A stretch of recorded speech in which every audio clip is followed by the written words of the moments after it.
कर चुकी थीं। यह देखकर समस्त देवता उनकी भूरी भूरी प्रशंसा करने लगे। महातेजस्वी और महातपस्वी गौतम भी अपनी पत्नी अहल्या को पुनः प्राप्त कर प्रसन्न हो गए। उन्होंने श्री राम की विधि पूर्वक पूजा की और पुनः अपनी तपस्या में लीन हो गए। महर्षि गौतम से उत्तम सत्कार प्राप्त कर श्री राम मुनिवर विश्वामित्र के साथ मिथिला नगरी की ओर प्रस्थान कर गए। जय श्री राम। इसके बाद लक्ष्मण के साथ श्री राम महर्षि विश्वामित्र को आगे करके महर्षि गौतम के आश्रम से ईशान दिशा की ओर बढ़े और मिथिला नरेश के यज्ञ मंडप में पहुंचे। वहां लक्ष्मण के साथ श्री राम ने मुनिश्रेष्ठ विश्वामित्र से कहा, भगवान, महात्मा जनक के यज्ञ का यह समारोह अत्यंत भव्य प्रतीत हो रहा है। यहाँ विभिन्न प्रदेशों से आए हजारों ब्राह्मण एकत्र हुए हैं, जो वेदों के स्वाध्याय से इसकी शोभा बढ़ा रहे हैं। वहाँ ऋषियों के आश्रमों के समीप सैकड़ों रथ और बैलगाड़ियां खड़ी थीं। श्री राम ने आगे कहा, भगवान, कृपया कोई उपयुक्त स्थान बताइए जहां हम भी ठहर सकें। श्री राम के वचनों को सुनकर महामुनि विश्वामित्र ने एकांत में एक स्थान चुना जहां जल की समुचित व्यवस्था थी। इस बीच जब राजा जनक को पता चला कि विश्वामित्र जी पधारे हैं, तो वे तुरंत अपने पुरोहित शतानंद को आगे कर अर्घ्य लेकर विनीत भाव से उनका स्वागत करने हेतु चल पड़े। उनके साथ महात्मा ऋत्विज भी शीघ्रता से आए। राजा जनक ने आगे बढ़कर महर्षि का आदर पूर्वक स्वागत किया और धर्मानुसार उन्हें अर्घ्य अर्पित किया। मुनिश्रेष्ठ ने राजा की पूजा ग्रहण कर उनसे उनके यज्ञ की निर्विघ्नता के विषय में प्रश्न किया। साथ ही जो अन्य मुनि, उपाध्याय और पुरोहित राजा के साथ आए थे, उनसे भी कुशलक्षेम पूछा। इसके बाद राजा जनक ने हाथ जोड़कर विश्वामित्र जी से कहा, भगवान, कृपया मुनियों के साथ आसन ग्रहण करें। इस पर महामुनि विश्वामित्र आसन पर विराजमान हो गए। उनके बाद पुरोहित, ऋत्विज और मंत्रीगण भी उचित स्थानों पर बैठ गए। तत्पश्चात राजा जनक ने महर्षि विश्वामित्र की ओर देखकर कहा, भगवान, आज मेरे यज्ञ को सफल बनाने हेतु स्वयं देवताओं ने व्यवस्था की है। आपके पावन दर्शन से मैं यज्ञ का संपूर्ण फल प्राप्त कर चुका हूँ। ब्राह्मण, आप महान मुनियों के साथ मेरे यज्ञ मंडप में पधारे, यह मेरा परम सौभाग्य है। यह मुझ पर आपका बहुत बड़ा उपकार है। ब्रह्मर्षि, मेरे ऋत्विजों के अनुसार यज्ञ की दीक्षा समाप्त होने में केवल 12 दिन शेष हैं। आथ कुशिक नंदन, 12 दिनों के बाद देवताओं द्वारा ग्रहण किए जाने वाले यज्ञ भाग के दर्शन करें। राजा जनक की बात सुनकर महामुनि विश्वामित्र मुस्कुराए। इसके बाद प्रसन्नचित्त जितेंद्रिय राजा जनक ने पुनः हाथ जोड़कर मुनिवर से पूछा, महामुनि, आपका कल्याण हो। देवताओं के समान पराक्रमी और सुंदर आयुध धारण करने वाले ये दोनों वीर राजकुमार जो हाथी के समान मंद गति से चल रहे हैं, सिंह और वृषभ की भांति प्रतीत होते हैं, ये कौन हैं? ये तलवार, तरकस और धनुष धारण किए हुए अपने आकर्षक रूप से अश्विनी कुमारों को भी लज्जित कर रहे हैं। ये दोनों अभी अभी यौवनावस्था में प्रवेश कर चुके हैं तथा देवताओं के समान प्रत्यक्ष प्रतीत होते हैं। कृपया बताइए कि ये किसके पुत्र हैं? यहाँ कैसे और किस उद्देश्य से आए हैं?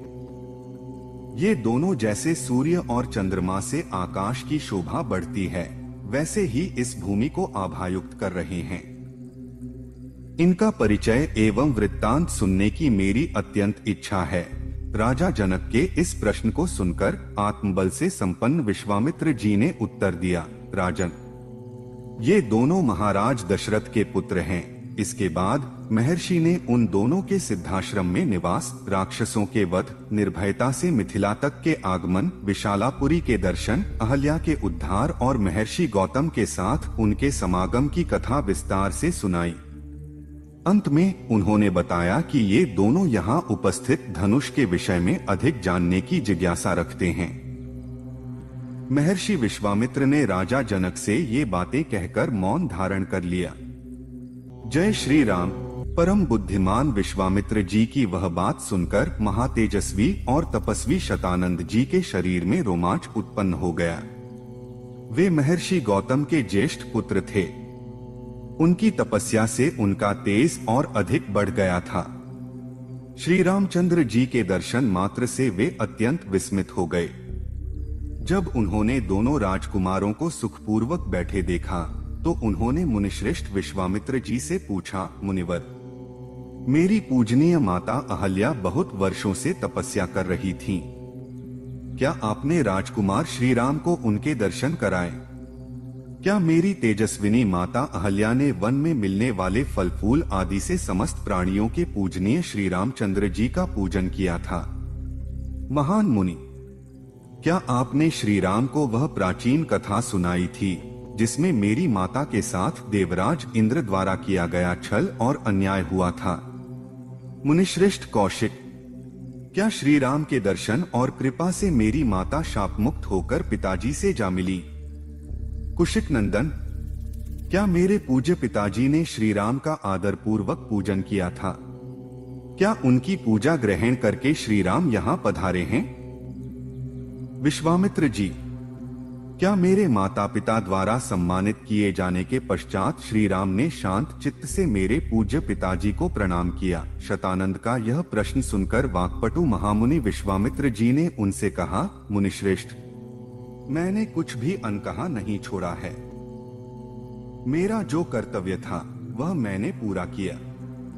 महर्षि गौतम से उनकी पत्नी अहल्या उसी प्रकार जा मिली हैं, जैसे भृगुवंशी जमदग्नि से रेणुका मिली थीं। बुद्धिमान विश्वामित्र जी की यह बात सुनकर महातेजस्वी शतानंद जी ने श्री रामचंद्र जी से कहा, नरश्रेष्ठ, आपका स्वागत है।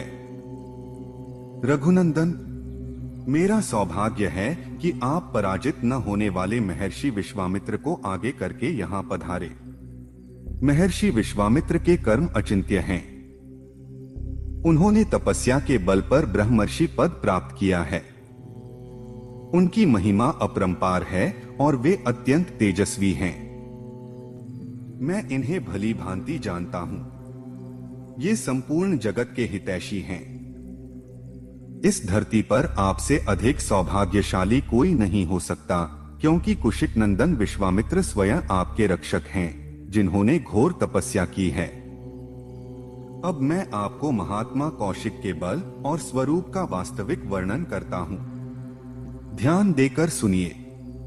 विश्वामित्र पहले एक धर्मात्मा राजा थे। इन्होंने अपने शत्रुओं का दमन कर दीर्घकाल तक राज्य किया। वे धर्मज्ञ, विद्वान और प्रजा के कल्याण में सदैव तत्पर रहने वाले थे।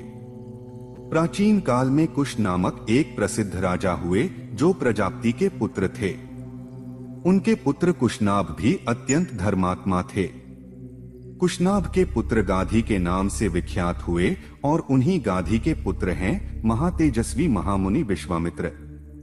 महान पराक्रमी राजा विश्वामित्र ने सहस्त्रों वर्षों तक इस पृथ्वी का पालन किया और धर्म पूर्वक शासन किया। एक समय की बात है जब राजा विश्वामित्र ने अपनी विशाल अक्षौहिणी सेना एकत्र कर संपूर्ण पृथ्वी पर भ्रमण किया। उन्होंने अनेक नगरों, राज्यों, नदियों, पर्वतों और आश्रमों में भ्रमण करते हुए महर्षि वशिष्ठ के आश्रम में प्रवेश किया, जो विविध पुष्पों, लताओं और वृक्षों से सुसज्जित था। वहां अनेक प्रकार के वन्य पशु विचरण कर रहे थे तथा सिद्ध और चारण भी वहां निवास करते थे। देवता, दानव, गंधर्व और किन्नर उस स्थान की शोभा बढ़ा रहे थे। वहां रहने वाले पशु पूर्णतः शांत थे। बहुत से ब्राह्मण, ब्रह्मर्षि और देवर्षि उस आश्रम में निवास करते थे। तपस्या के प्रभाव से सिद्ध, अग्नि के समान तेजस्वी और ब्रह्मा के समान महान महर्षि उस स्थान पर विराजमान थे।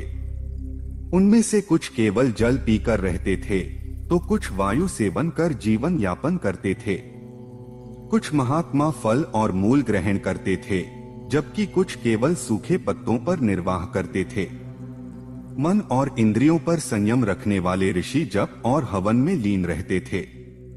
वाल्खिल्य मुनि तथा वैखानस महात्माओं की उपस्थिति से वह आश्रम और भी दिव्य प्रतीत होता था।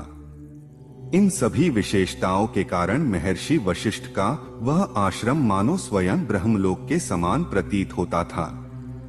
विजयी वीरों में श्रेष्ठ महाबली विश्वामित्र ने जब उस आश्रम का दर्शन किया तो वे विस्मय से भर उठे। जय श्री राम। जब करने वालों में श्रेष्ठ वशिष्ठ जी का दर्शन करके महाबली वीर विश्वामित्र अत्यंत प्रसन्न हुए और विनम्रता पूर्वक उनके चरणों में प्रणाम किया। तब महात्मा वशिष्ठ ने कहा, राजन, आपका स्वागत है। यह कहकर उन्होंने उन्हें बैठने के लिए आसन प्रदान किया। जब बुद्धिमान विश्वामित्र आसन पर विराजमान हुए तब मुनिवर वशिष्ठ ने विधिपूर्वक फलमूल का उपहार उन्हें अर्पित किया। वशिष्ठ जी से यह आतिथ्य सत्कार प्राप्त करके महातेजस्वी विश्वामित्र ने उनके तप, अग्निहोत्र, शिष्यों और आश्रम की समृद्धि के बारे में कुशलक्षेम पूछा। वशिष्ठ जी ने भी राजा को सभी के कुशल मंगल की सूचना दी। इसके बाद जप करने वालों में श्रेष्ठ ब्रह्म कुमार महातपस्वी वशिष्ठ ने सुखपूर्वक बैठे हुए राजा विश्वामित्र से पूछा, राजन, क्या आप सकुशल हैं? धर्मात्मा नरेश, क्या आप धर्म पूर्वक प्रजा को संतुष्ट रखते हुए राजधर्म का पालन कर रहे हैं? शत्रु संहारक, क्या आपने अपने सेवकों का उचित पालन पोषण किया है? क्या वे आपकी आज्ञा का पालन करते हैं? क्या आपने अपने समस्त शत्रुओं पर विजय प्राप्त कर ली है? शत्रुओं को कष्ट देने वाले निष्पाप नरेश, क्या आपकी सेना, कोष, मित्रवर्ग तथा पुत्र पौत्र आदि सभी कुशल पूर्वक हैं? तब महातेजस्वी राजा विश्वामित्र ने विनम्र महर्षि वशिष्ठ को उत्तर दिया, भगवन, सब कुछ कुशल पूर्वक है। इसके पश्चात वे दोनों धर्मात्मा पुरुष प्रसन्नता पूर्वक देर तक परस्पर वार्तालाप करते रहे। इस संवाद के दौरान उनके बीच गहरी आत्मीयता उत्पन्न हो गई।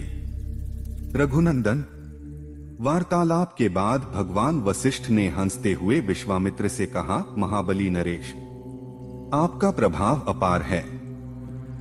मैं आपका और आपकी इस विशाल सेना का उचित आतिथ्य सत्कार करना चाहता हूं। कृपया मेरे इस अनुरोध को स्वीकार करें। राजन, आप अतिथियों में श्रेष्ठ हैं, इसलिए आपको आदर पूर्वक सत्कार देना मेरा कर्तव्य है। अतः कृपया मेरे द्वारा किए गए इस सत्कार को स्वीकार करें। वशिष्ठ जी के ऐसा कहने पर महाबुद्धिमान राजा विश्वामित्र ने उत्तर दिया, मुने, आपके प्रेम पूर्वक कहे गए शब्दों से ही मेरा संपूर्ण सत्कार हो गया है। भगवन, आपके आश्रम में उपलब्ध फलमूल, पाद्य और आचमनीय पदार्थों से मेरा भली भांति स्वागत हुआ है। सबसे बढ़कर मुझे आपका साक्षात दर्शन प्राप्त हुआ, यही मेरे लिए सबसे बड़ा सम्मान है। महाज्ञानी महर्षि, आप सदैव मेरे पूजनीय हैं, फिर भी आपने मेरा आदर किया। मैं आपको नमन करता हूं। अब मैं यहाँ से प्रस्थान करूंगा। कृपया अपनी कृपा दृष्टि मुझ पर बनाए रखें। राजा विश्वामित्र के इन वचनों को सुनकर उदारचित धर्मात्मा वशिष्ठ ने बार बार आग्रह करके उन्हें आतिथ्य सत्कार स्वीकार करने के लिए अनुरोध किया। तब गाधिनंदन विश्वामित्र ने उत्तर दिया, बहुत अच्छा, मैं आपकी आज्ञा को स्वीकार करता हूँ। मुनिवर, आप मेरे लिए पूज्य हैं। जो भी आपकी इच्छा हो वही किया जाए। राजा के ऐसा कहने पर जप करने वालों में श्रेष्ठ महर्षि वशिष्ठ अत्यंत प्रसन्न हुए। उन्होंने अपनी चमत्कारी होमधेनु को बुलाया, जिसका पवित्रता से तेज बढ़ा हुआ था। यह कामधेनु थी। उसे बुलाकर महर्षि वशिष्ठ ने कहा, शबले, शीघ्र आओ और मेरी बात सुनो। मैंने इन राजर्षि और उनकी सेना का यथोचित आतिथ्य सत्कार करने का निश्चय किया है। अतः तुम मेरे इस संकल्प को पूरा करो। जो भी भोजन भोगने योग्य हो उसे सबके लिए प्रस्तुत कर दो। दिव्य कामधेनु, मेरे कहने से इन समस्त अतिथियों के लिए मनचाही सामग्री उत्पन्न करो। शबले, स्वादिष्ट व्यंजन, विविध प्रकार के अन्न, पेय, चटनी, चूसने योग्य पदार्थ तथा भांति भांति के पकवानों की प्रचुरता कर दो। सभी आवश्यक वस्तुओं की सृष्टि कर दो और शीघ्रता करो, कोई विलंब न हो। जय श्री राम। शत्रुसूदन। महर्षि वशिष्ठ के ऐसा कहने पर उस चित्कबरी कामधेनु ने सभी के मन की इच्छा के अनुसार विविध प्रकार की सामग्री उत्पन्न कर दी। ईख, मधु, लावा, मैरे, उत्तम आसव, पानक रस आदि अनेक प्रकार के स्वादिष्ट और बहुमूल्य भोजन परोसे गए। गरम गरम भात के विशाल पर्वत जैसे ढेर लग गए। मिष्टान्न, खीर और दाल भी तैयार हो गई। दूध, दही और घी की तो जैसे धारा बह निकली। विभिन्न प्रकार के सुस्वादु रस, खांडव, मिठाइयाँ और तरह तरह के व्यंजनों से भरी हुई हजारों चांदी की थालियां सुसज्जित हो गईं। श्री राम। महर्षि वशिष्ठ ने विश्वामित्र जी की समस्त सेना के लोगों को पूरी तरह संतुष्ट किया। उस सेना में अनेक बलशाली और पराक्रमी सैनिक थे। उन सभी को वह दिव्य भोजन प्राप्त कर अत्यधिक संतोष हुआ। राजर्षि विश्वामित्र भी उस समय अपने अंतःपुर की रानियों, ब्राह्मणों और पुरोहितों सहित आनंदित और संतुष्ट हो गए। अमात्य, मंत्री और सेवकों सहित सम्मान प्राप्त कर वे बहुत प्रसन्न हुए और वशिष्ठ जी से बोले, ब्राह्मण, आप तो स्वयं पूजनीय हैं, फिर भी आपने मेरा अत्यंत आदर पूर्वक सत्कार किया। आपकी इस कृपा के लिए मैं आभारी हूँ। महर्षि, अब मैं आपसे एक निवेदन करना चाहता हूँ, कृपया ध्यान पूर्वक सुनिए।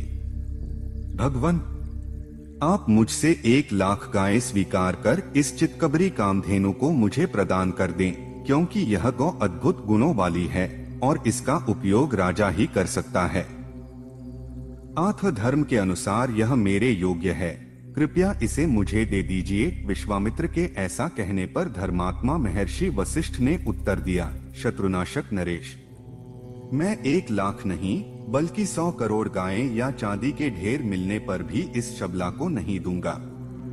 यह मेरे लिए अपरिहार्य है। जिस प्रकार किसी महापुरुष की यशस्वी कीर्ति उससे कभी अलग नहीं हो सकती, उसी प्रकार यह शबला गौ भी सदैव मेरे साथ ही रहेगी।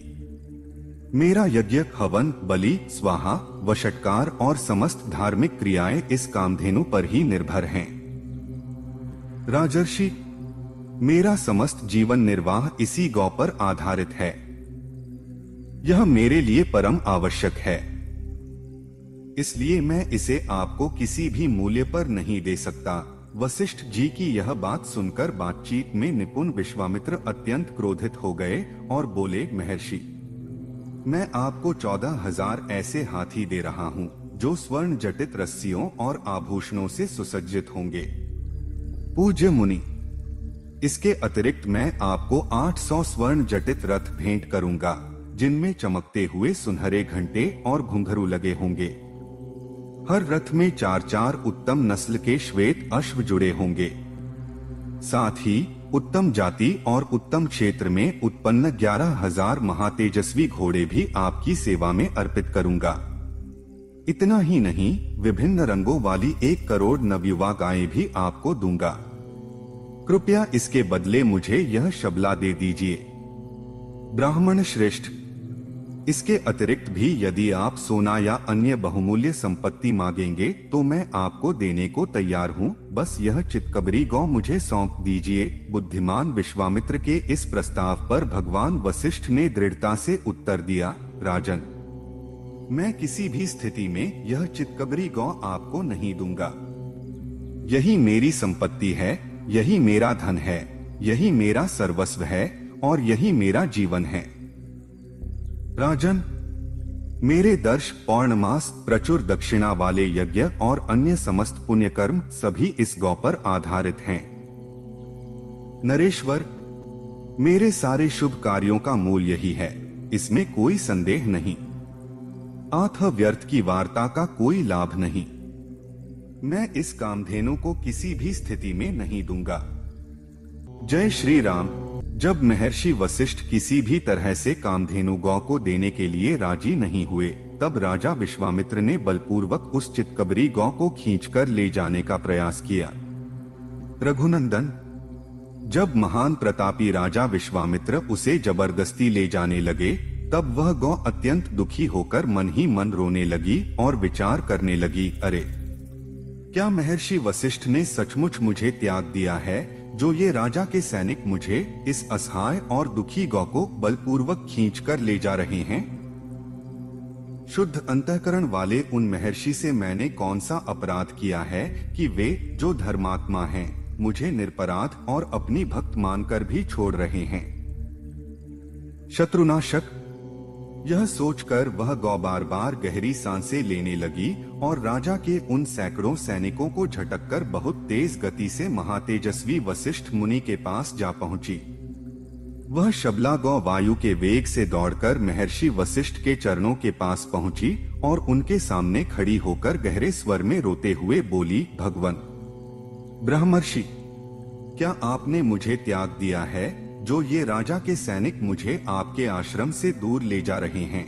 गौ के ऐसा कहने पर ब्रह्मर्षि वशिष्ठ, जो उसे अपनी स्नेहमयी बहन के समान मानते थे, शोकाकुल होकर बोले, शबले, मैंने तुम्हें त्यागा नहीं है, तुमने कोई अपराध नहीं किया है। यह शक्तिशाली राजा अपने बल और अहंकार के कारण तुम्हें मुझसे छीनकर ले जाना चाहता है। मेरा बल इनके समान नहीं है। विशेष रूप से अभी ये राजा हैं और क्षत्रिय होने के कारण इन्हें अधिक शक्ति प्राप्त है। इनके पास हाथियों, घोड़ों और रथों से सुसज्जित विशाल सेना है। उनकी सेना में हाथियों पर लगे ध्वज चारों ओर लहरा रहे हैं। इस वजह से भी वे मुझसे अधिक शक्तिशाली हैं। वशिष्ठ जी की यह बात सुनकर समझदार कामधेनु ने बड़ी विनम्रता से उनसे कहा, ब्राह्मण, क्षत्रियों की शक्ति कुछ भी नहीं है। ब्राह्मण ही सबसे अधिक बलशाली होते हैं। उनका बल दिव्य होता है, जो क्षत्रिय बल से भी अधिक प्रभावशाली होता है। आपकी शक्ति अपार है। महाबली विश्वामित्र आपसे अधिक बलवान नहीं हैं। आपका तेज अद्वितीय है। महान तेजस्वी महर्षि, मैं आपके ब्रह्म बल से संपन्न हूँ। बस आप मुझे आज्ञा दीजिए, मैं अभी इस अहंकारी राजा की शक्ति, प्रयास और घमंड को नष्ट कर देती हूँ। कामधेनु के ऐसा कहने पर महायशस्वी वशिष्ठ बोले, इन शत्रु सैनिकों को नष्ट करने के लिए योद्धाओं की सृष्टि करो, राजकुमार। जैसे ही वशिष्ठ जी ने यह आदेश दिया, वैसे ही उस गौ ने हुंकार भरी और देखते ही देखते सैकड़ों पराक्रमी योद्धा उत्पन्न हो गए। वे सभी राजा विश्वामित्र की सेना को नष्ट करने लगे। यह देखकर राजा विश्वामित्र अत्यधिक क्रोधित हो गए और गुस्से में अपनी आंखें फाड़ फाड़ कर देखने लगे। उन्होंने छोटे बड़े कई तरह के अस्त्रों का प्रयोग करके उन उत्पन्न योद्धाओं का संहार कर दिया। विश्वामित्र द्वारा उन सैकड़ों योद्धाओं को घायल और पराजित होता देख शबला गौ ने तुरंत यवन और शक जाति के भयंकर योद्धाओं को उत्पन्न किया। देखते ही देखते वे शक्तिशाली यवन और शक योद्धाओं से पूरी पृथ्वी भर गई। वे योद्धा अत्यंत बलशाली और तेजस्वी थे। उनके शरीर की आभा सोने और केसर के समान दमक रही थी। उन्होंने स्वर्ण आभूषणों से अपने शरीर को सुसज्जित किया हुआ था। उनके हाथों में तेजस्वी तलवारें और भाले थे। वे प्रज्वलित अग्नि के समान तेजस्वी योद्धा विश्वामित्र की पूरी सेना का संहार करने लगे। तब महाबली विश्वामित्र ने उन पर कई दिव्य अस्त्रों का प्रयोग किया। उन अस्त्रों की प्रचंड शक्ति से वे यवन, काम्बोज और बर्बर जाति के योद्धा विचलित हो गए।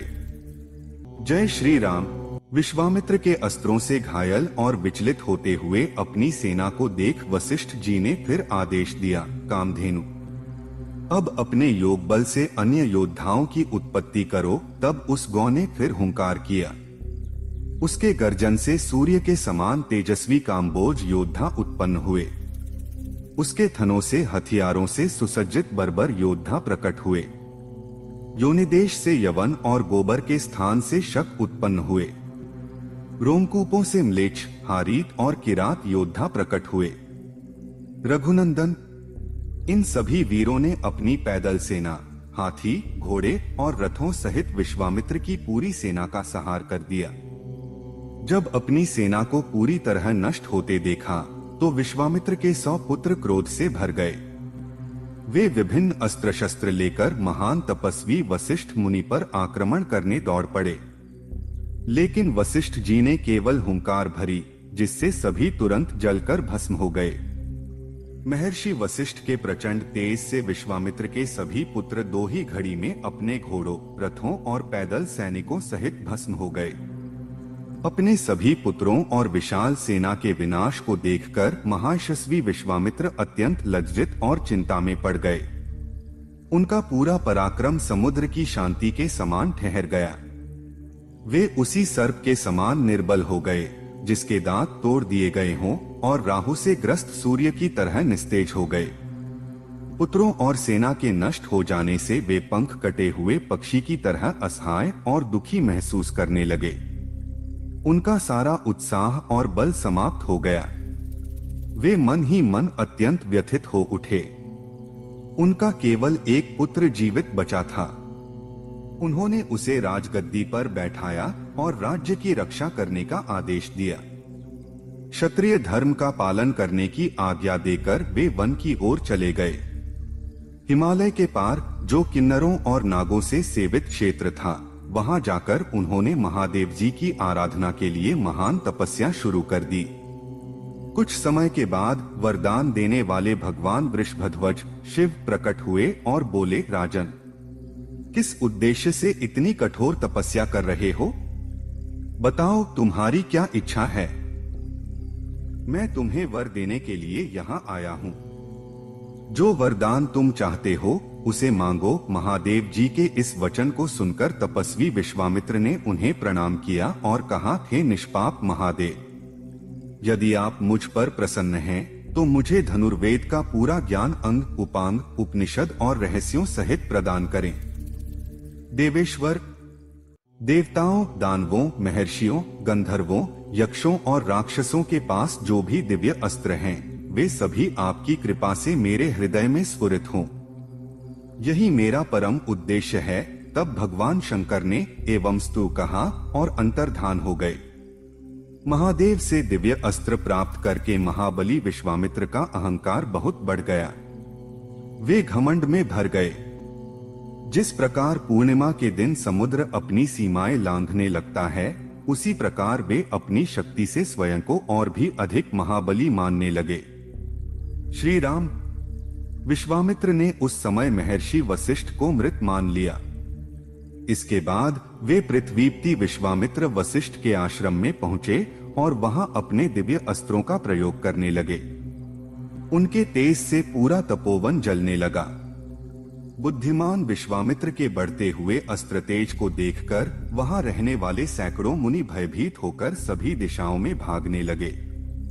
वशिष्ठ जी के शिष्य, आश्रम के पशु पक्षी और हजारों जीव जंतु भी डर के कारण इधर उधर भागने लगे।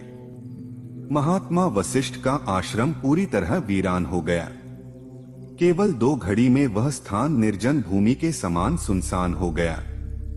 तब महर्षि वशिष्ठ बार बार कहने लगे, डरो मत, मैं अभी इस गाधिपुत्र को नष्ट कर दूंगा, जैसे सूर्य कुहासे को नष्ट कर देता है। महातेजस्वी वशिष्ठ ऐसा कहकर अत्यधिक क्रोधित हुए और विश्वामित्र से बोले, अरे दुष्ट, तूने इस आश्रम को, जिसे वर्षों से संजोकर रखा गया था, पूर्ण रूप से नष्ट कर दिया। यह पाप है। इस कारण तू कभी भी कुशल पूर्वक नहीं रह पाएगा। ऐसा कहकर वे अत्यंत क्रोध में भर उठे।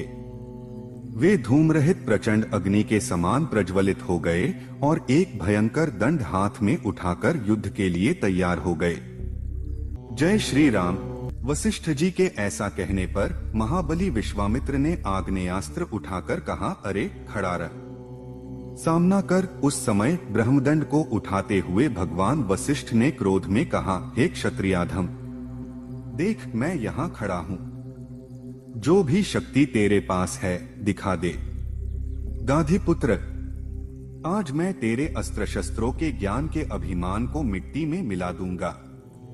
क्षत्रिय कुल के कलंक, कहाँ तेरा क्षात्र बल और कहाँ महान ब्रह्म बल। मेरे दिव्य ब्रह्म बल को देख, गाधिपुत्र विश्वामित्र का वह प्रचंड और भयंकर आग्नेयास्त्र वशिष्ठ जी के ब्रह्मदंड के प्रभाव से उसी तरह शांत हो गया जैसे जलती आग पर पानी पड़ने से वह बुझ जाती है। तब क्रोधित होकर गाधिपुत्र विश्वामित्र ने वारुण, रौद्र, ऐन्द्र, पाशुपत और ऐशिक जैसे शक्तिशाली अस्त्रों का प्रयोग किया।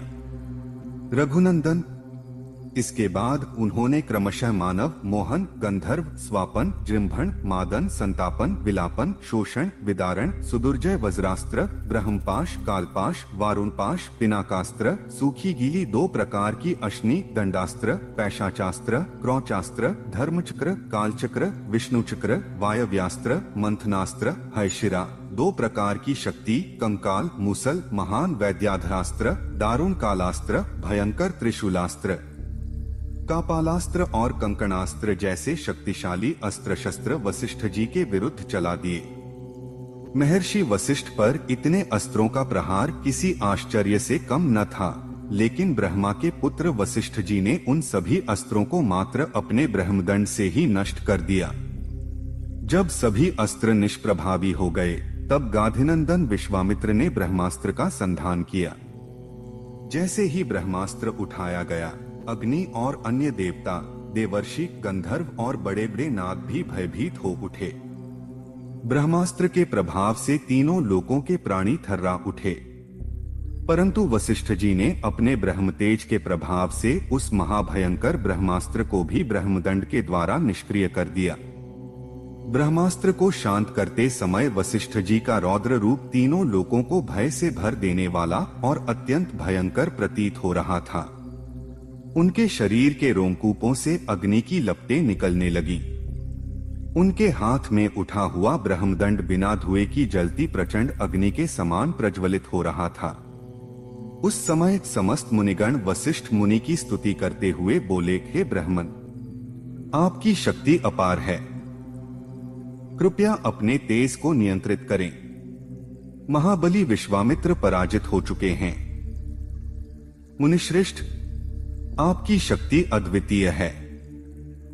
अब आप शांत हो जाइए ताकि सबका कष्ट दूर हो सके। महर्षियों के ऐसा कहने पर तेजस्वी वशिष्ठ जी शांत हो गए और पराजित विश्वामित्र ने गहरी सांस लेकर कहा, क्षत्रिय बल को धिक्कार है, वास्तविक बल तो ब्रह्म तेज में ही है।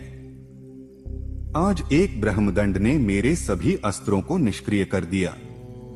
यह सब अपनी आंखों से देखने के बाद अब मैं अपने मन और इंद्रियों को शुद्ध करूंगा और उस महान तप का अनुष्ठान करूंगा जिससे मैं ब्राह्मणत्व को प्राप्त कर सकूं। जय श्री राम। इसके बाद विश्वामित्र अपनी हार को याद कर भीतर ही भीतर दुखी होने लगे। महात्मा वशिष्ठ से वैर बांधकर महातपस्वी विश्वामित्र बार बार गहरी सांसें भरते हुए अपनी रानी के साथ दक्षिण दिशा की ओर चले गए और वहां जाकर घोर तपस्या में लीन हो गए। उन्होंने अपने मन और इंद्रियों को वश में रखते हुए केवल फल और कंदमूल का आहार किया और कठोर तपस्या करने लगे। इसी तपस्या के दौरान उनके 4 पुत्र उत्पन्न हुए, हविष्यंद, मधुष्पंद, दृढ़नेत्र और महारथ। ये सभी सत्य और धर्म के मार्ग पर चलने वाले थे। 1000 वर्ष की कठिन तपस्या के बाद लोकपितामह ब्रह्मा जी ने विश्वामित्र को दर्शन दिए और मधुर वाणी में कहा, थे कुशिक नंदन, तुमने अपनी तपस्या से राजर्षियों के लोकों पर अधिकार प्राप्त कर लिया है। इस कठोर तप के कारण हम तुम्हें सच्चा राजर्षि मानते हैं। यह कहकर समस्त लोकों के स्वामी ब्रह्मा जी देवताओं के साथ स्वर्गलोक होते हुए ब्रह्मलोक चले गए। ब्रह्मा जी की यह बात सुनकर विश्वामित्र के चेहरे पर लज्जा झलकने लगी। वे अत्यंत दुखी हो गए और मन ही मन सोचने लगे, हाय,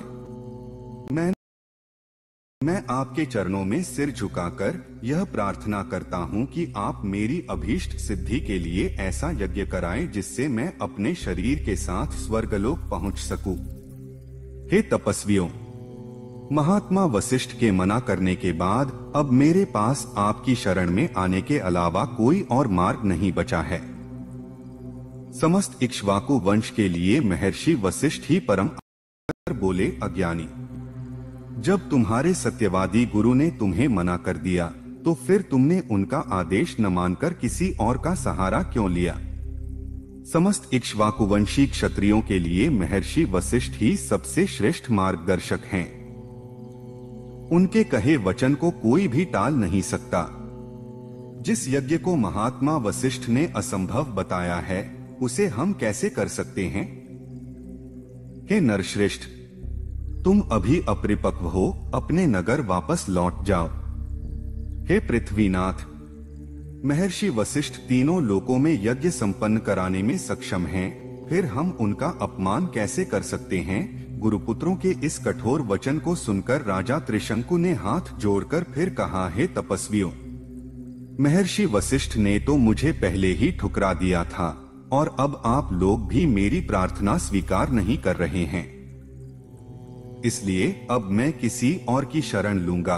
राजा त्रिशंकु के इस दृढ़ निश्चय से भरे वचन को सुनकर महर्षि वशिष्ठ के पुत्र अत्यंत क्रोधित हो उठे और उन्हें शाप देते हुए बोले, अरे जा, तू चांडाल बन जाएगा। ऐसा कहकर वे सभी गुरुपुत्र अपने अपने आश्रमों में लौट गए। अगली सुबह राजा त्रिशंकु सचमुच चांडाल बन गए। उनका शरीर नीला पड़ गया, वस्त्र भी नीले हो गए। उनके शरीर में रूखापन आ गया, सिर के बाल छोटे हो गए और उनके पूरे शरीर पर चिता की राख जैसी परत जम गई। उनके हाथों पैरों में लोहे के गहने बंध गए। जब उनके मंत्रियों और नगर के लोग अपने राजा को इस भयंकर रूप में देख रहे थे, तो वे घबरा गए और उन्हें छोड़कर भाग गए। ककुत्स्थनंदन, इस स्थिति से त्रिशंकु बहुत दुखी हुए। दिन रात चिंता में जलते रहे और अंततः अकेले ही तपस्वी विश्वामित्र की शरण में जा पहुंचे। महर्षि विश्वामित्र ने देखा कि राजा त्रिशंकु का जीवन संकट में पड़ गया है। उन्हें चांडाल के रूप में देखकर महात्मा विश्वामित्र के हृदय में करुणा उत्पन्न हो गई। दया से द्रवित होकर उन्होंने भयंकर रूप में खड़े त्रिशंकु से कहा, हे महाबली राजकुमार, तुम्हारा कल्याण हो। बताओ, तुम यहाँ किस कार्य से आए हो? वीर अयोध्या नरेश, ऐसा लगता है कि तुम किसी शाप के कारण चांडाल बन गए हो। विश्वामित्र की बात सुनकर राजा त्रिशंकु, जो अब चांडाल का रूप धारण कर चुके थे, हाथ जोड़कर बोले, महर्षि, मुझे मेरे गुरु और उनके पुत्रों ने ठुकरा दिया। मैं जिस इच्छा की पूर्ति चाहता था वह पूरी नहीं हुई। इसके बजाय मैं एक भयानक संकट में फंस गया। हे सौम्यदर्शन मुनिवर, मेरी इच्छा थी कि मैं अपने शरीर सहित स्वर्गलोक जाऊं, लेकिन यह संभव नहीं हो सका। मैंने सैकड़ों यज्ञ किए, लेकिन उनका भी कोई फल नहीं मिल रहा है। हे महात्मा, मैं क्षत्रिय धर्म की शपथ लेकर कहता हूं कि मैंने कभी भी झूठ नहीं बोला, न अतीत में और न ही भविष्य में बोलूंगा। मैंने अनेक यज्ञ किए, अपनी प्रजा की धर्म पूर्वक रक्षा की और हमेशा महात्माओं तथा गुरुजनों को प्रसन्न रखने का प्रयास किया। इस समय भी मैं यज्ञ करना चाहता था, जो धर्म के लिए ही था, लेकिन फिर भी मेरे गुरु मुझसे संतुष्ट नहीं हुए। यह देखकर मुझे अब केवल दैव भाग्य का ही सहारा दिखता है। मुझे अब ऐसा लगने लगा है कि पुरुषार्थ मेहनत का कोई महत्व नहीं है, क्योंकि दैव ही सब पर शासन करता है और वही सबकी अंतिम गति है। हे मुने, मैं अत्यंत पीड़ा में हूँ और आपकी कृपा का इच्छुक हूँ। भाग्य ने मेरे पुरुषार्थ को नष्ट कर दिया है। आपका भला हो, कृपया मुझ पर दया करें।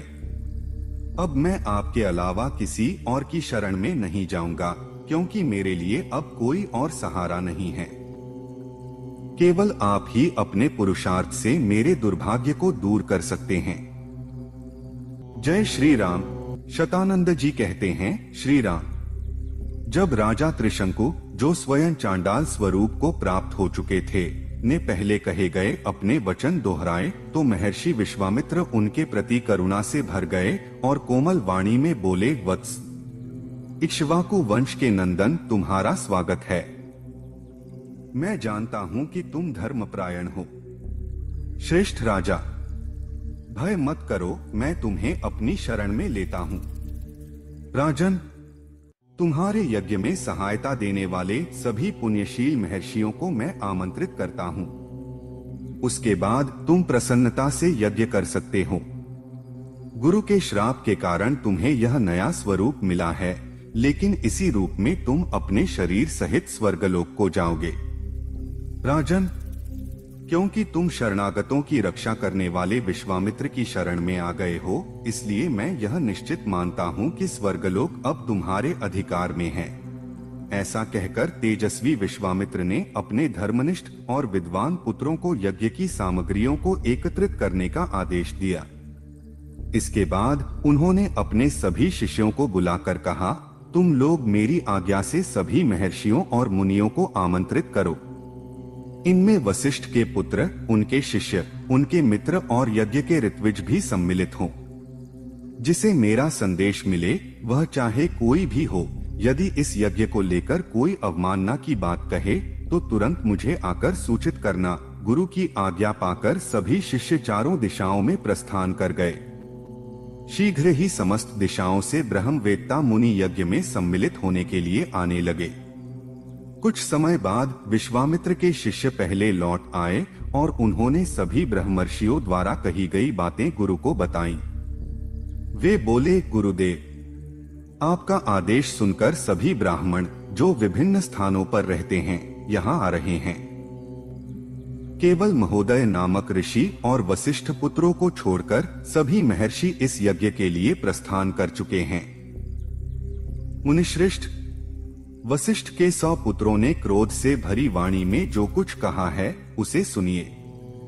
वे कहते हैं, एक चांडाल का यज्ञ कराने वाला यदि स्वयं क्षत्रिय हो तो उस यज्ञ में देवर्षि या ब्राह्मण किस प्रकार हविष्य ग्रहण कर सकते हैं? चांडाल का अन्न खाकर विश्वामित्र द्वारा पोषित ब्राह्मण स्वर्गलोक कैसे प्राप्त कर सकते हैं? मुनिवर महोदय और वशिष्ठ के सभी पुत्रों ने क्रोध में लाल आंखों से ऐसी कठोर बातें कहीं।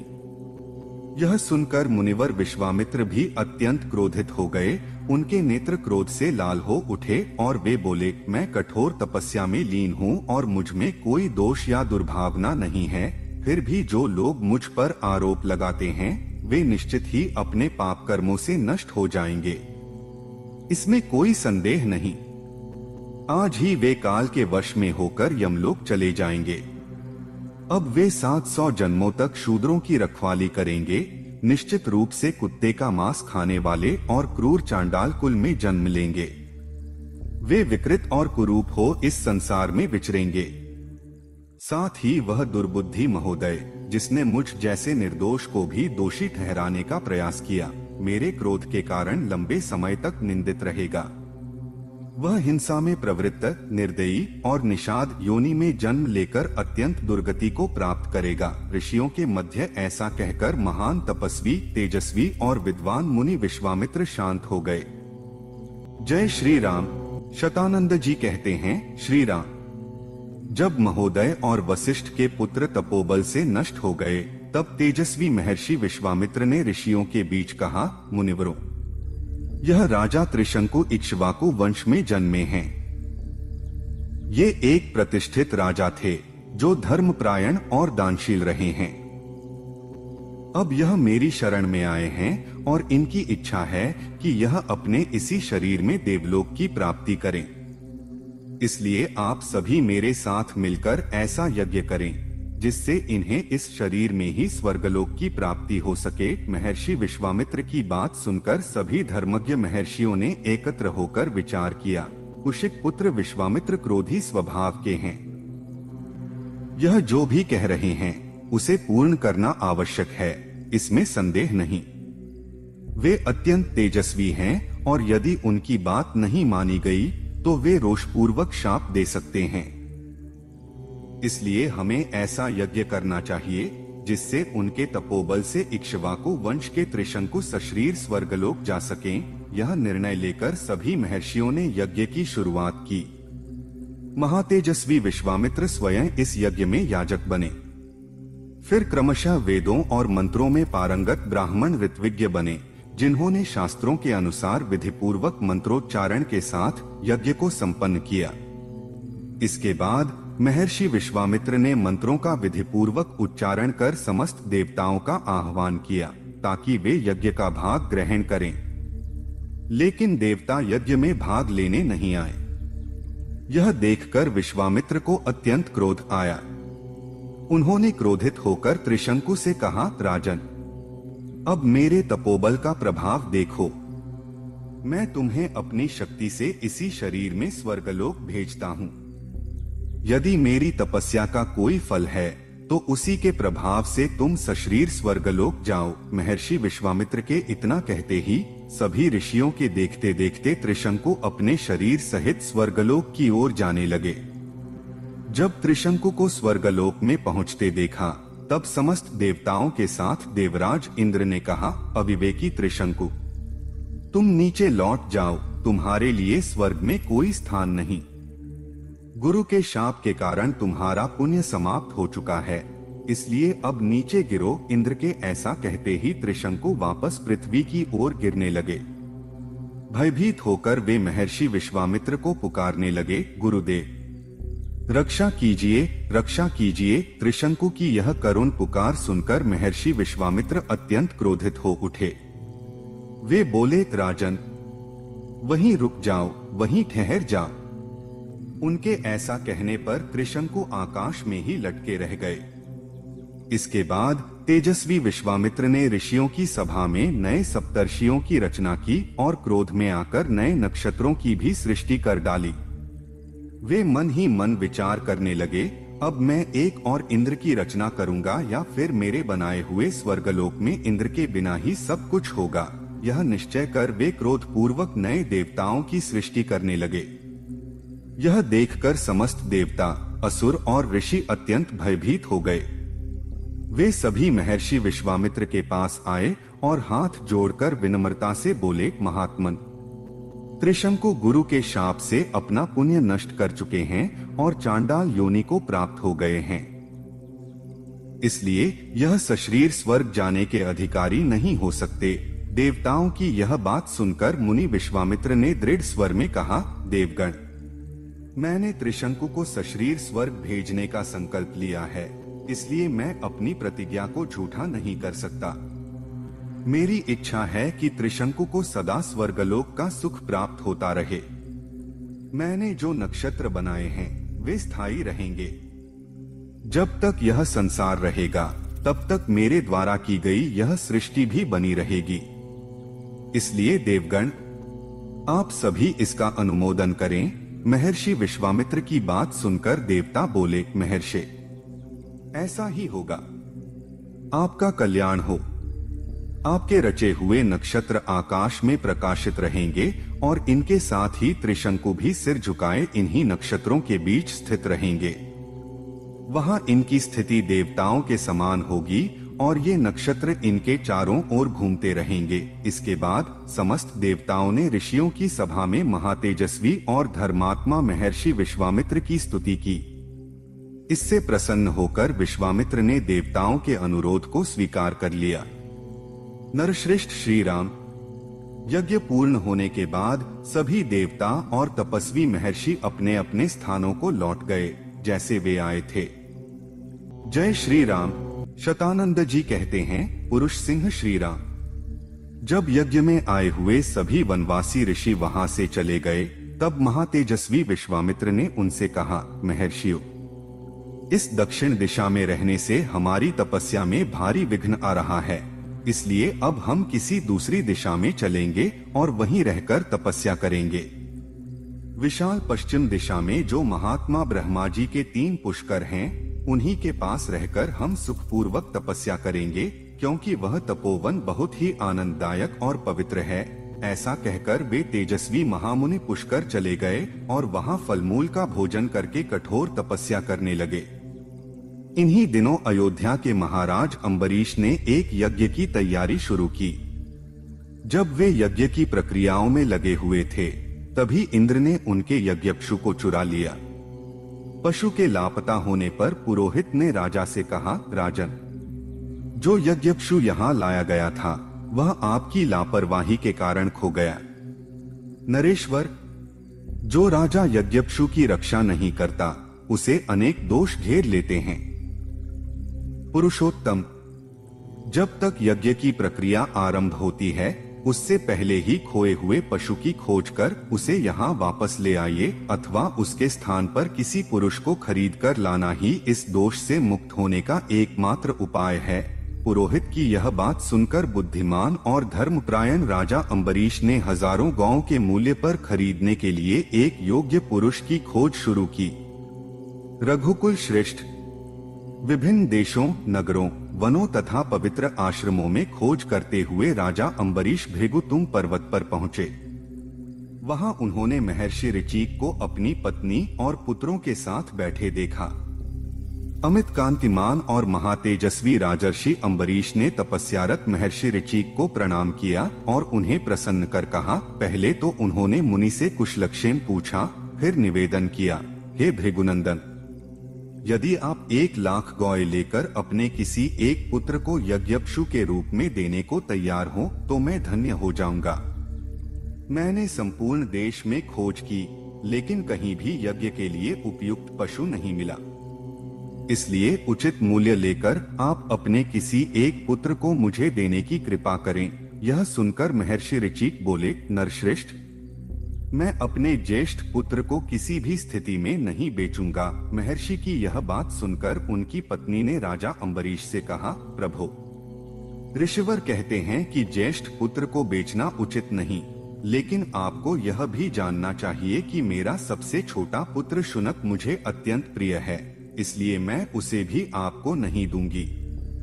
नरश्रेष्ठ, प्रायः पिता को ज्येष्ठ पुत्र प्रिय होता है और माता को छोटा पुत्र। अतः मैं अपने कनिष्ठ पुत्र की रक्षा अवश्य करूंगी। श्री राम। जब ऋषि और उनकी पत्नी ने ऐसा कहा तब मझले पुत्र शुनहशेप स्वयं बोले, राजन, पिता ने ज्येष्ठ को और माता ने कनिष्ठ को देने से इनकार कर दिया है,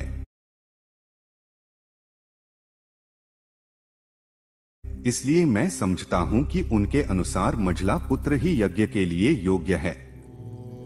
अतः आप मुझे अपने साथ ले चलें। महाबाहु रघुनंदन। ब्रह्मवादी मझले पुत्र के ऐसा कहने पर राजा अम्बरीश अत्यंत प्रसन्न हुए और 1 करोड़ स्वर्ण मुद्राएं, बहुमूल्य रत्न और 1,00,000 गौओं के बदले शुनहशेप को लेकर वे अपने नगर की ओर प्रस्थान कर गए। महातेजस्वी और महायशस्वी राजर्षि अम्बरीश शुनहशेप को रथ पर बिठाकर बड़ी उत्सुकता के साथ तीव्र गति से अपनी राजधानी की ओर चल दिए।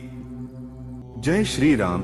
शतानंद जी बोले, हे नरश्रेष्ठ रघुनंदन, महायशस्वी राजा अम्बरीश शुनहशेप को साथ लेकर दोपहर के समय पवित्र पुष्कर तीर्थ पहुँचे और वहां विश्राम करने लगे। उसी समय महायशस्वी शुनहशेप ज्येष्ठ पुष्कर में जाकर ऋषियों के साथ तपस्या कर रहे अपने मामा विश्वामित्र से मिला। वह अत्यधिक व्याकुल और दुखी था। उसके चेहरे पर उदासी छाई हुई थी। भूख, प्यास और थकान से कमजोर होकर वह मुनि की गोद में गिर पड़ा और इस प्रकार बोला, हे कृपालु मुनि, न तो मेरे माता पिता हैं और न ही कोई भाई बंधु। मैं असहाय हूँ, अतः आप धर्म के मार्ग से मेरी रक्षा करें। हे प्रभु, आप सबके रक्षक और इच्छित फल देने वाले हैं।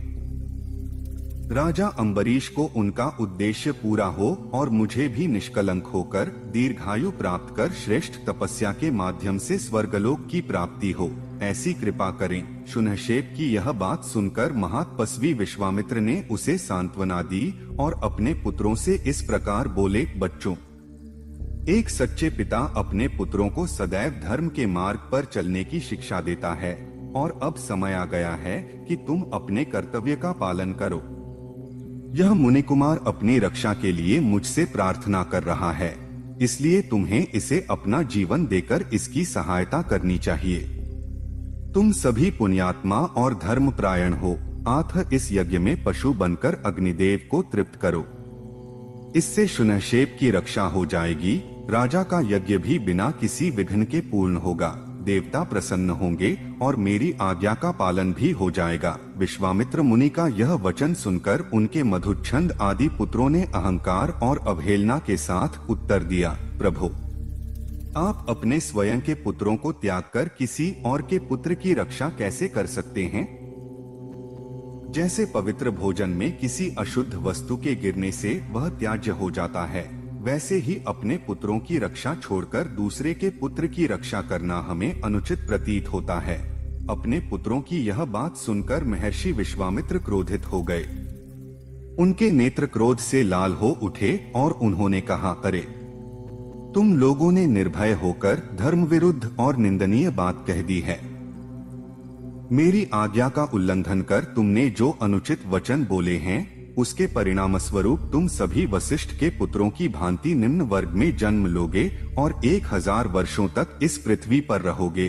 अपने पुत्रों को यह शाप देने के बाद महर्षि विश्वामित्र ने शोकग्रस्त शून्यशेप की रक्षा की और उससे कहा, हे मुनिकुमार, जब राजा अम्बरीश के यज्ञ में तुम्हें पवित्र कुश के बंधन से बांधा जाए और तुम्हारे शरीर पर लाल पुष्पों की माला तथा लाल चंदन लगाया जाए, तब तुम यज्ञ स्थल में स्थित यूप के समीप जाकर इंद्र और विष्णु की स्तुति में इन 2 दिव्य गाथाओं का उच्चारण करना।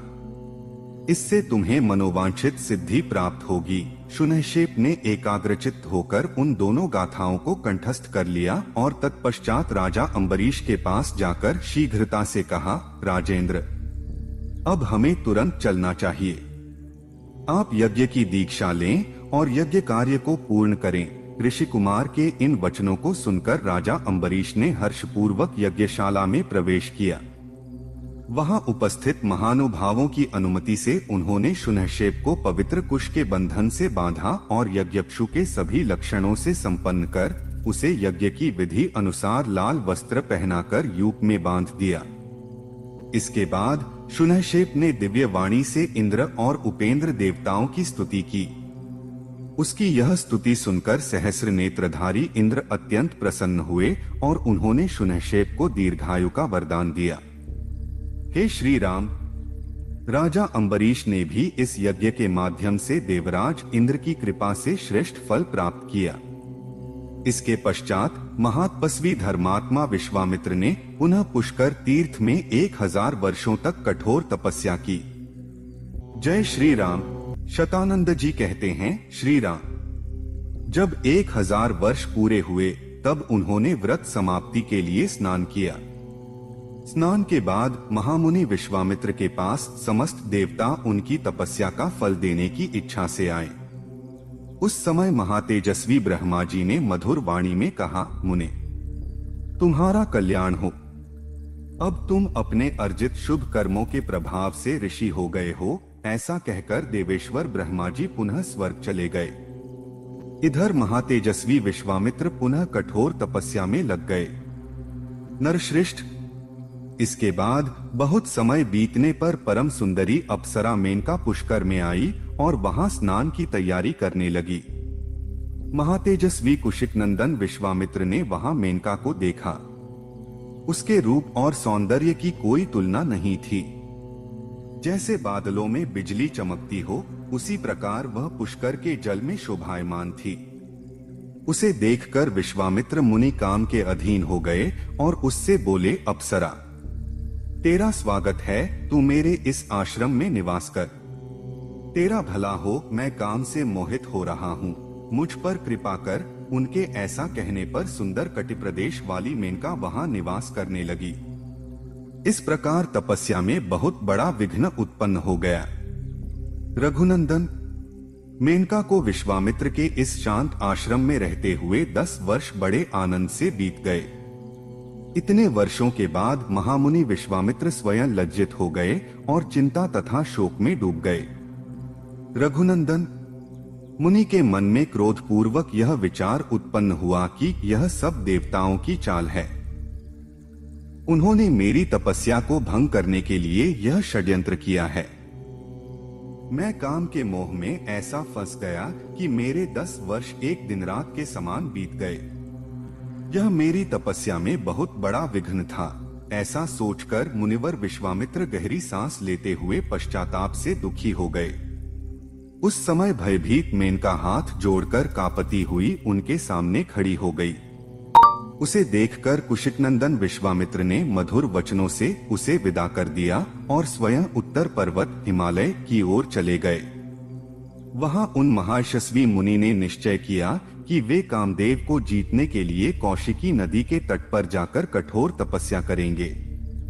उत्तर पर्वत पर 1000 वर्षों तक कठिन तपस्या में लगे हुए विश्वामित्र से देवताओं को बड़ा भय हुआ। सभी देवता और ऋषि मिलकर परामर्श करने लगे कि कुशिकनंदन विश्वामित्र को महर्षि की पदवी मिलनी चाहिए, यही इनके लिए श्रेष्ठ होगा। देवताओं की बात सुनकर ब्रह्मा जी तपस्वी विश्वामित्र के पास गए और मधुर वाणी में बोले, महर्षि, तुम्हारा स्वागत है। वत्स कौशिक, मैं तुम्हारी कठोर तपस्या से बहुत प्रसन्न हूँ और तुम्हें ऋषियों में श्रेष्ठता प्रदान करता हूँ। ब्रह्मा जी का यह वचन सुनकर तपस्वी विश्वामित्र हाथ जोड़कर प्रणाम करते हुए बोले, भगवान, यदि मेरे अर्जित पुण्यों के फल से आप मुझे ब्रह्मर्षि की सर्वोच्च पदवी प्रदान कर सकें, तभी मैं अपने को जितेंद्रिय मानूंगा। तब ब्रह्मा जी ने कहा, मुनिश्रेष्ठ, अभी तुम पूर्ण रूप से जितेंद्रिय नहीं हुए हो, इसके लिए और प्रयास करो। यह कहकर वे स्वर्ग चले गए। देवताओं के चले जाने के बाद महामुनि विश्वामित्र ने पुनः कठोर तपस्या आरंभ कर दी। वे दोनों भुजाएं ऊपर उठाए बिना किसी आधार के खड़े रहकर केवल वायु का सेवन करते हुए तप में संलग्न हो गए। गर्मी के दिनों में पंचाग्नि का सेवन करते, वर्षा के समय खुले आकाश के नीचे रहते और जाड़े के दिनों में रात दिन जल में खड़े रहते थे। इस प्रकार उन तपस्वी ने 1000 वर्षों तक घोर तप किया। महामुनि विश्वामित्र की इस कठोर तपस्या से देवताओं और इंद्र के मन में बड़ी चिंता उत्पन्न हुई। समस्त मरुदगणों सहित इंद्र ने उस समय रंभा अप्सरा से ऐसी बात कही जो उनके लिए हितकारी और विश्वामित्र के लिए अहितकारी थी। जय श्री राम। इंद्र बोले, रंभे, देवताओं के एक महत्वपूर्ण कार्य को पूरा करने की जिम्मेदारी तुम्हें दी जा रही है। तुम्हें महर्षि विश्वामित्र को इस प्रकार मोहित करना है कि वे काम और मोह के प्रभाव में आ जाएं। बुद्धिमान इंद्र के ऐसा कहने पर रंभा संकोच में हाथ जोड़कर बोली, देवेश्वर, महर्षि विश्वामित्र अत्यंत तेजस्वी और क्रोधी हैं। मुझे डर है कि वे मुझ पर क्रोध न कर बैठें। कृपया मुझ पर कृपा करें, श्री राम। भयभीत रंभा की यह बात सुनकर सहस्र नेत्रधारी इंद्र उसे आश्वस्त करते हुए बोले, रंभे, भय मत करो, तुम्हारा कल्याण हो। बस मेरी आज्ञा का पालन करो। वैशाख मास में जब हर वृक्ष नवपल्लवों से सुसज्जित होता है और कोयल अपनी मधुर ध्वनि से वातावरण को सुरमय बना देती है, उस समय मैं स्वयं कामदेव के साथ तुम्हारे पास रहूंगा। रंभे, तुम अपने अद्वितीय रूप, हाव भाव और विविध गुणों के द्वारा महर्षि विश्वामित्र को मोहित कर उनकी तपस्या को विचलित कर दो। देवराज इंद्र की यह बात सुनकर मंद मुस्कान वाली सुंदरी रंभा ने अपने रूप और सौंदर्य को निखारकर महर्षि विश्वामित्र को आकर्षित करने का प्रयास किया। महर्षि ने कोयल की मधुर ध्वनि सुनी और प्रसन्नचित्त होकर उस दिशा में दृष्टि डाली। वहां उन्होंने रंभा को खड़ा देखा। कोयल के स्वर, रंभा के अनुपम सौंदर्य और अप्रत्याशित उपस्थिति से मुनि को संदेह हुआ। वे तुरंत समझ गए कि यह इंद्र का षड्यंत्र है। मुनिवर विश्वामित्र क्रोध में भरकर बोले, दुर्भाग्यशाली रंभे, मैं अपने क्रोध और काम पर विजय प्राप्त करना चाहता हूँ और तुम मुझे मोहित करने का प्रयास कर रही हो। इस अपराध के कारण तुम अगले 10,000 वर्षों तक पत्थर की मूर्ति बनकर खड़ी रहोगी। जब यह समय पूरा हो जाएगा, तब एक महाप्रतापी और तपस्वी ब्राह्मण ब्रह्मा जी के पुत्र वशिष्ठ तुम्हारा उद्धार करेंगे। यह कहकर महातेजस्वी विश्वामित्र अपने क्रोध को नियंत्रित न कर सके और मन ही मन क्षुब्ध हो उठे। उनके शाप से रंभा तुरंत पत्थर की मूर्ति में परिवर्तित हो गई। महर्षि के कठोर वचन सुनकर कंदर्प, कामदेव और इंद्र वहां से तुरंत चले गए।